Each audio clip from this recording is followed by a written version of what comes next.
আর কবরে রাখার সময় বললেন বিসমিল্লাহি ওয়া আলা মিল্লাতি রসুলিল্লাহ। কার মিল্লাতের উপর রাখছেন? রসুলের মিল্লাতের উপর রাখছেন।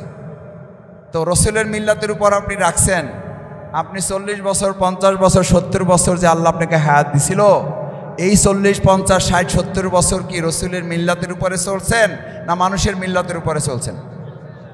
এটা বলতে তো একটু লজ্জা লাগতেছে আমাদের। এখনো কোন মিল্লাতে চলতেছি আমরা? আমাদের আদালত কোন মিল্লাতে চলে? কথা বোঝা যায় না। তাই আসতে বলতেছেন দুপুরে খান না এই জন্য, নাকি চিন্তা করছেন জোরে বলে আবার গুনাহ বেশি হবে কেন? আদালত কার কার মিল্লাতে, কোন মিল্লাতে আদালত চলে? অর্থনীতি কোন মিল্লাতে চলে? সংসদ কোন মিল্লাতে চলে? বঙ্গভবন কোন মিল্লাতে চলে? সব যদি মানুষের মিল্লাতে চলে, তা কবরে রাখার সময় কোন সাহসে রসুলের মিল্লাতের কথা বলেন? কোন সাহসে বলেন? প্রতারক আমি, বেঈমান আমি, বিশ্বাসঘাতক, আমার সাথে আমি নিজে প্রতারণা করছি। এটা হাস্যকর, এটা লজ্জার। মুসলিম হিসাবে এটা আমাদের জন্য অপমানের। সারা জীবন চলতেছি আমি মানুষের মিল্লাতে, আর কবরে রাখার সময় আমাকে উচ্চস্বরে সবাইকে দিয়ে বলতে বাধ্য করা হচ্ছে আমি রাখতেছি রসুলের মিল্লাতে। ওই যাকে রাখতেছেন ও তো বেচারা হাসবে না কানবে, ও তো বলতেছে ঘটনা কি, কয় কি আর। আমি তো সারা জীবন চলছি মানুষের মিল্লাতে, আমি তো মানুষের আদর্শে চলছি। আমি তো ঘোষণাই করছি আমার নেতা তোমার নেতা, অমুক নেতা তমুক নেতা। আমার বলার কথা ছিল আমার নেতা তোমার নেতা বিশ্বনবী মোস্তফা। আমি তো সেটা বলতে পারি নাই। আমি তো আমার মেয়েকে পর্দার উপরে চলাইতে পারি নাই। আমি তো আমার স্ত্রীকে 5 ওয়াক্ত সালাত পড়তে তাকে সুযোগ করে দিতে পারি নাই। আমি তো হারাম বেঁচে চলতে পারি নাই। আমি তো হালাল রিজিকের উপরে আমি সন্তুষ্ট থাকতে পারি নাই। আমাদের বাউফলে আপনারা সবাই জানেন, যদি মাসে 200 মামলা হয়, এই 200 মামলার মধ্যে সবচেয়ে বেশি মামলা হয় জমি নিয়ে। কি নিয়ে? তার মানে হলো আমি আল্লাহর রসুলের মিল্লাতের উপরে থাকলে মানুষের হক নষ্ট করার কথা না। আমি হক নষ্ট করতেছি একে অপরের, এই জন্যই তো মামলা হইতেছে। আমি তো আল্লাহকে ভয় করতেছি না, আমি তো রসুলের মিল্লাত মেনে চলতেছি না। রসুল সাল্লাল্লাহু আলাইহি ওয়াসাল্লাম যেখানে বলেছেন দুনিয়ায় যদি 1 তবক জমিন কেউ অন্যায়ভাবে গ্রহণ করো, 1 টুকরো জমিন যদি অন্যায়ভাবে ভোগ করো, কাল কিয়ামতের দিন 7 তবক জমিন গলায় ঝুলাইয়া আল্লাহ কিয়ামতে মাথায় উঠাবে। কয়জনে পারবেন? প্রস্তুতি নেন। কয়জনে পারবেন? প্রস্তুতি নেন। আমার ভাইয়েরা, আমার তরুণেরা, আমার যুবকেরা, বাউফলে প্রথম সমস্যা হইল জমি সমস্যা। কেন?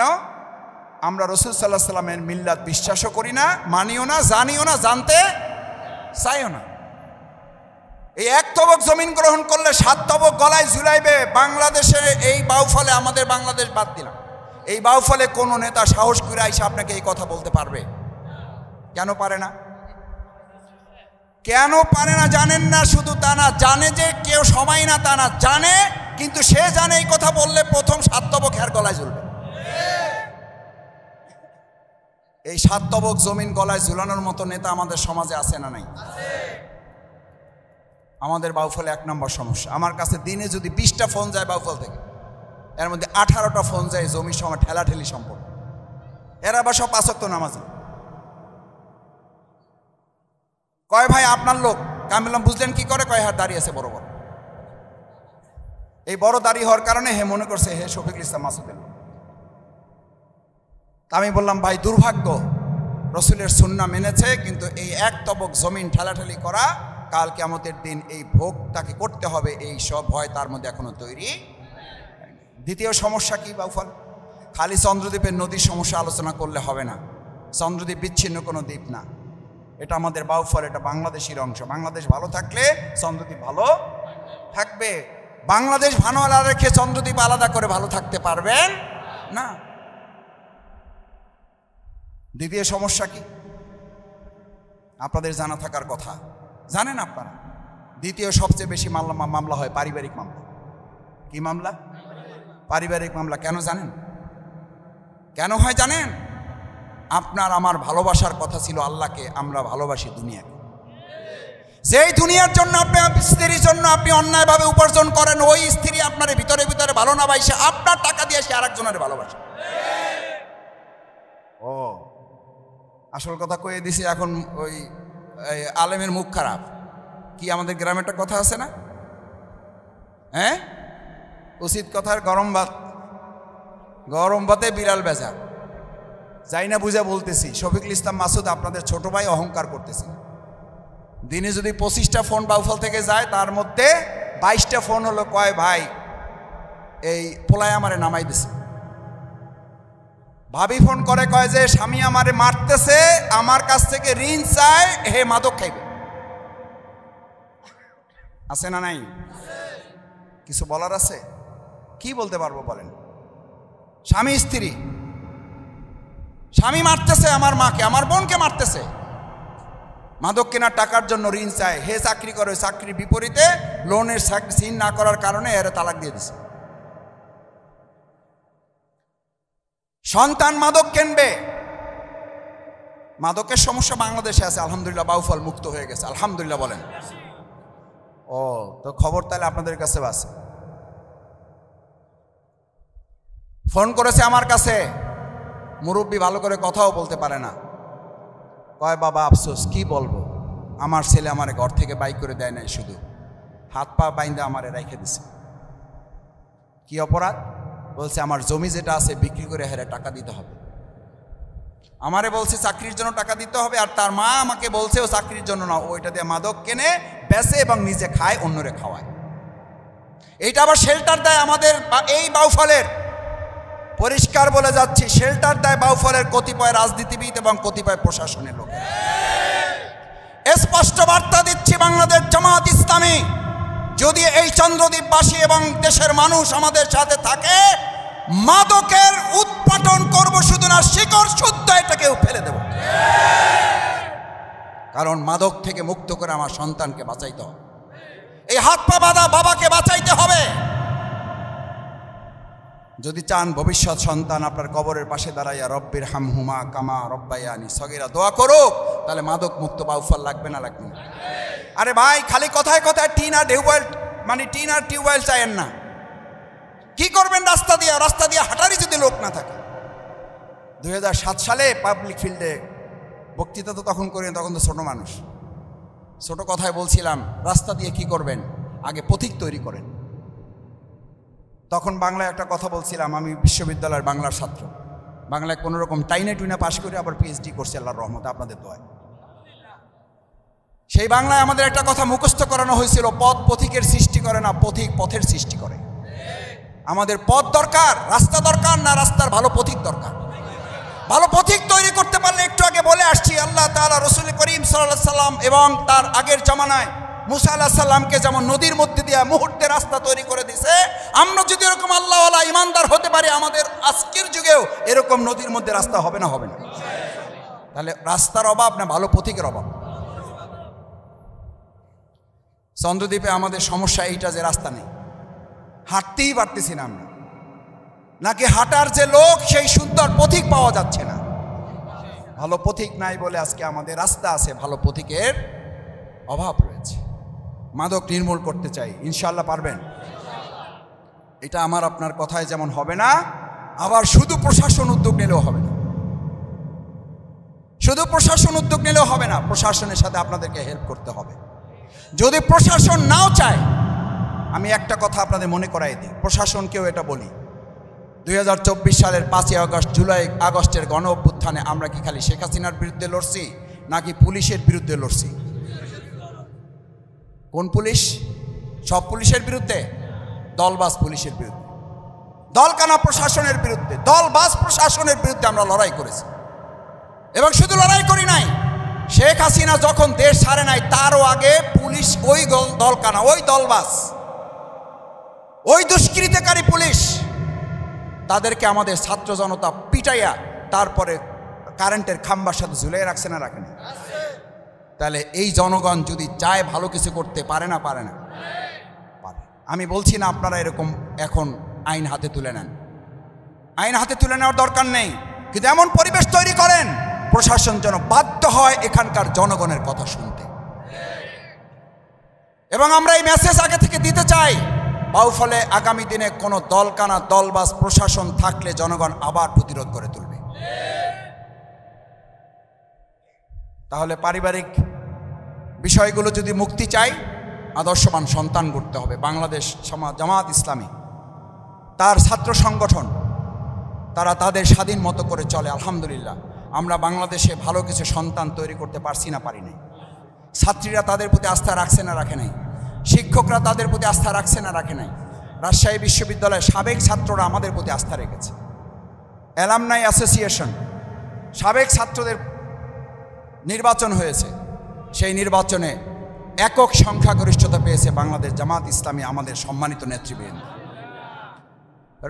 ঢাকা বিশ্ববিদ্যালয় আমাদের এই সোনার সন্তানগুলো, আলহামদুলিল্লাহ, এ তো কোনো বাবা মারই তো সন্তান না, কোনো কারখানা থেকে হয়েছে, কোনো কোম্পানিতে পাওয়া গেছে, বিদেশ থেকে আমদানি হয়েছে।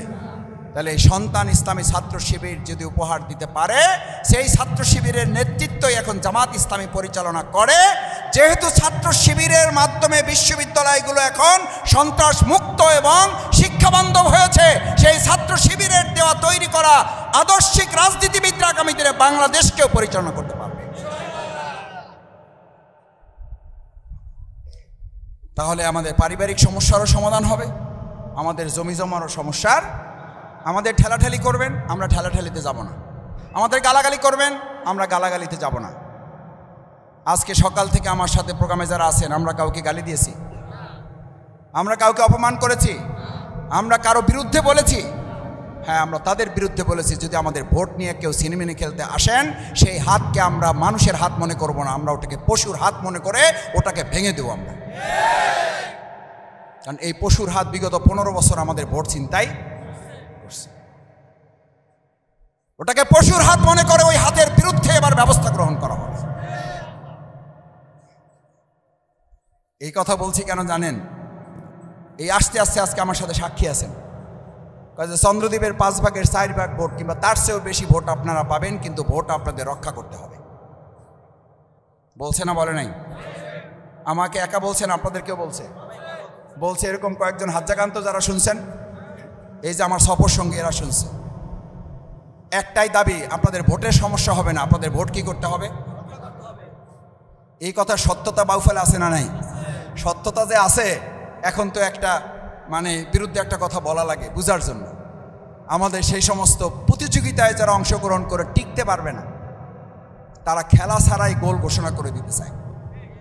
খেলা ছাড়া গোল ঘোষণা করার অংশ হিসাবে তারা আগাম জানাই দিচ্ছে, এই সম্মানিত ভোটারদেরকে বলতেছে, জামাত ইসলামী মাসুদ ভাই দাঁড়িপাল্লায় ভোট পাবে, ওনারা রক্ষা করতে পারবে না। বলে না, বলে না? তারা বলে তারা। আর আমরা আপনাদেরকে আজকে এই জনসভা আপনাদেরকে জানাই দিচ্ছে, আমি না, এই জনসভা জানাই দিচ্ছে, ইনশাআল্লাহ বাউফলবাসী দাঁড়িপাল্লায় ভোট দেবে, বিজয় হবে এবং বিজয়ের মালা এই দেশের জনগণ, বাউফলের জনগণের গলায় আমরা পরাই তারপর যাবো এখান থেকে। পারবেন ইনশাআল্লাহ? দেখি ইনশাআল্লাহ রাজি আছেন সবাই? পারবেন ইনশাআল্লাহ?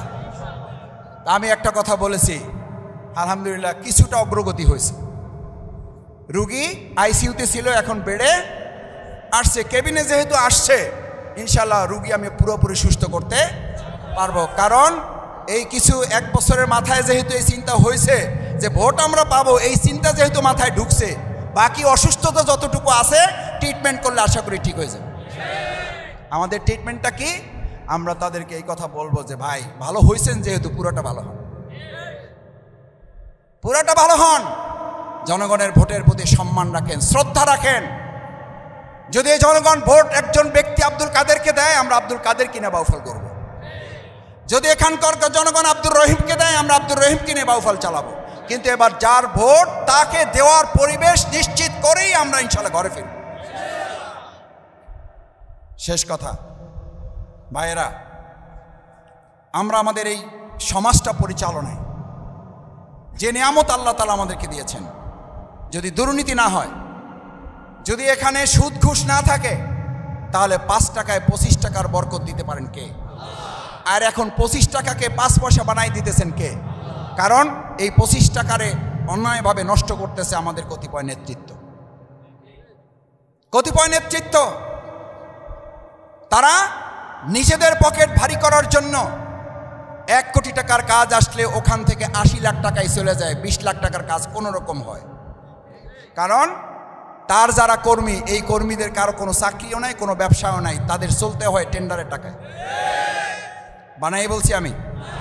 আমার সাথে এখানে যারা ডানে বামে আছেন, যদি প্রত্যেকের, আল্লাহ সাক্ষী করে বলি, প্রত্যেকের পরিচয় নেন, প্রত্যেকের এই ডানে বামে সামনে পিছে যারা আছে পরিচয় নেন, তাদের যদি নিজস্ব আয় রোজগারের ব্যবস্থা না থাকে, যে শাস্তি আমার দেবেন আমি শাস্তি মাথা পাইতে নেব। আমার সাথে আজকে 250-র উপরে মোটরসাইকেল আছে, আমার পকেট থেকে আল্লাহর মেহেরবানি আমি 1 টাকাও তাদেরকে দিব না। এইটা বলার পরেও যদি কেউ না থাকেন, আমার কোনো অসুবিধা নেই। কারণ আমি বিশ্বাস করি, আজকে আমার পকেটের টাকা দিয়ে যদি তেল তার মোটরসাইকেলে দিতে হয়, তাহলে সে অবশ্যই আমার কাছ থেকে 5 লাখ টাকা সে অন্যায়ভাবে গ্রহণ করবে, কোনো সন্দেহ নেই। এই রাজনীতি বাউফলে আছে না নাই? এই রাজনীতি দিদি 250 মোটরসাইকেল দেখার পরে হেরা আবার 500 দেখায়। দেখানোর পরে আপনাদের মধ্যে আতঙ্ক তৈরি হওয়ার কথা যে এই 500 মোটরসাইকেল তো পরে আমাদের এই রাস্তার টাকা এরা খাবে। বরিশালে আমাদের এক নেতা বলছে না, বলে নাই, কয় আমি তো পুরাটা তোমাদের সাদাবাজি করতে দেইনি, আমি টুকটাক করতে দিছি। বলে না, এটা আমি বলছি। বলছে না, বলে নাই? বলছে রাজশাহী, বলছে চিটাগাং, বলছে খুলনায়, বলছে কোথায় বলছে? কয় আমি তোমাদের ছোটখাটোগুলো করতে দিছি, একটু ধৈর্য ধরো, একটু ধৈর্য ধরো। এরপর হয়ে যাওয়ার পর তো তারা আল্লাহর ওলি হয়ে যাবে সবাই। এই কথার অর্থ তো এইটা বুঝায়। ওরে ভাইরে, আমার এই বাউফলে এরকম মিটিং হয়ে আছে অলরেডি, খালি ধৈর্য ধরো, একটু ধৈর্য ধরার পরও যা হইতেছে ওইটাই তো সহ্য করতে পারি না। এবার ধৈর্যের বাপ যদি ভাঙা যায়, তাহলে এলাকায় থাকতে পারবো না আমরা ভাই। এইটা বুঝতে কি আমি মাস্টার ডিগ্রি পাস করা লাগবে? এইটা বুঝতে কি আমাদের MBBS হওয়া লাগবে? কি করবেন তাহলে? এবার কি করবেন বলেন? এবার ব্যালটের মাধ্যমে চাঁদাবাজদের বিরুদ্ধে এবার আমরা অবস্থান নেব। ব্যালটের মাধ্যমে দুর্নীতিবাজদের বিরুদ্ধে আমরা অবস্থান নেব। ব্যালটের মাধ্যমে সুদ ঘুষ দুর্নীতির মাদকের বিরুদ্ধে আমরা অবস্থান নেব। তাহলে আল্লাহ চাইলে এবার আমরা শান্তিতে থাকতে পারবেন ইনশাআল্লাহ। ও ভাই, কষ্ট একটু করা লাগে। আমরাই তো বলি কষ্টের পরে মিষ্টি, কষ্টের পরে মিষ্টি। একটু কষ্ট করা লাগবে। এই 3টা মাস 4টা মাস আমরা একটু কষ্ট করবো। আমরা ঘুমাবো না, আমরা খাবো কম। আমরা এই কয়দিন মানুষের কাছে কাছে যাব, মানুষের কাছে এটা বলবো, ভাই এই 5টা মাস যদি আমরা শক্ত সিদ্ধান্ত নিতে পারি, তাহলে 5টা বছর আমরা কি থাকবো? ভালো থাকবো। 5টা বছর ভালো থাকতে চান, না 5 মাস ভালো থাকতে চান? তাহলে 5 মাস কষ্ট করব, 5 বছর দেখি বলেন আমার সাথে। 5 মাস কষ্ট করব, 5 মাস কষ্ট করব, 5 মাস কষ্ট করব। আর এখন যদি 5 মাস খালি কম, যে ভাই কিছু দিলে আসি, না দিলে নাই, এটা আপনারা কেউ বলেন, আমি এটা বলি নাই, কিন্তু এই বলার লোক বাউফেল আছে না নাই? আমার অফিসে গিয়ে একজন বলে আসছে, কয় মাসুদ ভাই কথা পরিষ্কার, চাকরি দিলে আসি, না দিলে নাই। আমি বললাম তাহলে আমিও নিশ্চিত থাকবো, আপনিও নিশ্চিত থাকেন, আগামী 5 বছর আমিও আপনার এই কথা বলবো যে দেখা হয়েছিল না, পরে 5 বছর পর আবার দেখা করে আসতেছি। বলে না, বলে না? এখন ফজরের পরেও দেখা করে, ফজরের নামাজেও দেখা করে, তাহাজ্জুদেও দেখা করে। আর এমপি সাহেব হয়ে যাওয়ার পর 12টার পরে ওনার ঘুম ভাঙে না। নাই তো এরকম নেতা বাউফলে? নাই, না না, নাই বাউফলে। এই তাহাজ্জুদওয়ালা লোকেরই 12টার মধ্যে ঘুম ভাঙে না। আর এখন তারাই বলতেছে যে 5 মাস কষ্ট হইলেও এখন মসজিদে আমাদের ফজর নামাজ পড়া লাগবে। না বলে নাই তো, আমি বানাই বলতেছি, যেহেতু আমি বানাই বলতেছি, কষ্ট হইলেও এই 5টা মাস আমাকে একটু ফজর নামাজ, শুধু নামাজ পড়তে বলে নাই, বলছে নামাজ পড়ে আবার বৈশাও থাকবা, ওনারা কি করে এটা দেখবা। আলহামদুলিল্লাহ, আল্লাহ তাআলা তাদেরকে আস্তে আস্তে হেদায়েতের দিকে নিছে। পূর্ণ হেদায়েতের জন্য আল্লাহ তাদের সহ আমাদেরকেও কবুল করুন। জামাত ইসলামের যে বলে না, ভালোর সাথে থাকলে ভালো, খারাপের সাথে থাকলে কালো। আমরা ভালো যেহেতু চেষ্টা করতেছি, তারাও ভালো হওয়ার চেষ্টা করতেছে। আল্লাহ তাআলা পুরোটা ভালো করার তৌফিক দান করুন। তারা মসজিদে দায়িত্ব নিচ্ছে, তারা মসজিদে যাবে বলতেছে, নামাজ পড়বে বলতেছে, তারা মানুষের খেদমত করবে বলতেছে, তারা বলতেছে যে ডাকসু নির্বাচন তোমরা করবা, ডাকসু বানান করো, ডাকসু বানান হ্যার সামনে করতে পারে না। তারাই তো বলতেছে শিবির বিশ্ববিদ্যালয় দখল করছে, এবার জামাত জাতীয় সংসদ দখল করবে। এবার এটা আমাগো কথা না হ্যাগো কথা? আমাগো কথা হেরা কইলার আমাগো কওয়া লাগে, বলেন আলহামদুলিল্লাহ। এটা আমরা কই না, এটা হেরা কয়।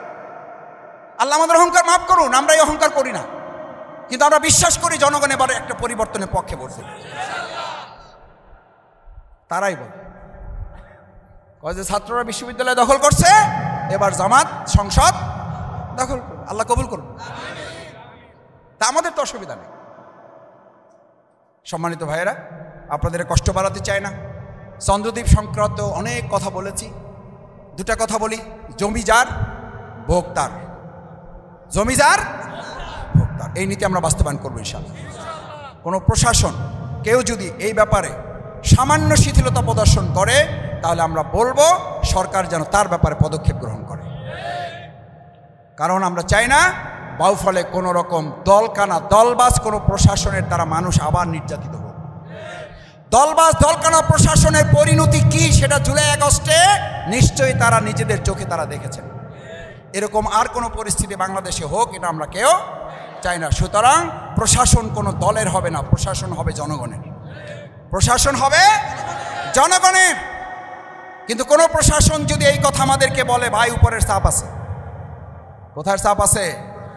উপরের চাপ আছে। আমি ছাত্র জীবন থেকে একটা কথা বলতাম, ভাই উপরের চাপটা কত দূর? উপরের চাপটা কত দূর? কয় জেলা পর্যন্ত। আমি বললাম তার উপরে? কয় ডিভিশন বিভাগ পর্যন্ত। হবে তার উপরে রাজধানী পর্যন্ত। তাই বললাম আপনার তো রাজধানী পর্যন্ত চাপ, আর আমার তো আরশে আজিমের চাপ।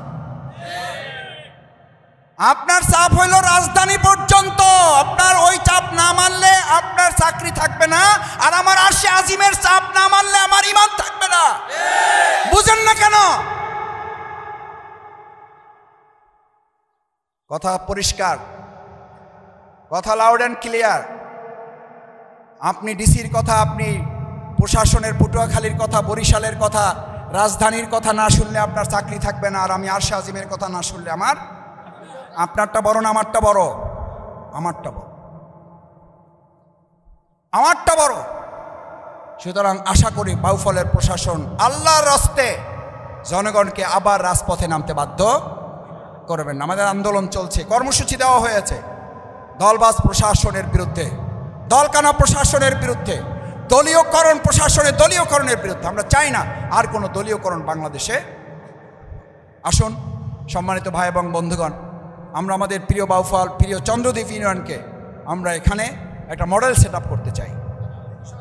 এখানে আপনারা যেন নির্যাতিত নিপীড়িত না হন, মজলুম না হন, আপনাদের উপরে কেউ যেন জুলুম করতে না পারে, সেই প্রত্যাশা ব্যক্ত করে আমরা আমাদের প্রিয় বাউফলে জেলে যারা আছেন তাদের এখন একটু বিরতি দেওয়া হয়েছে।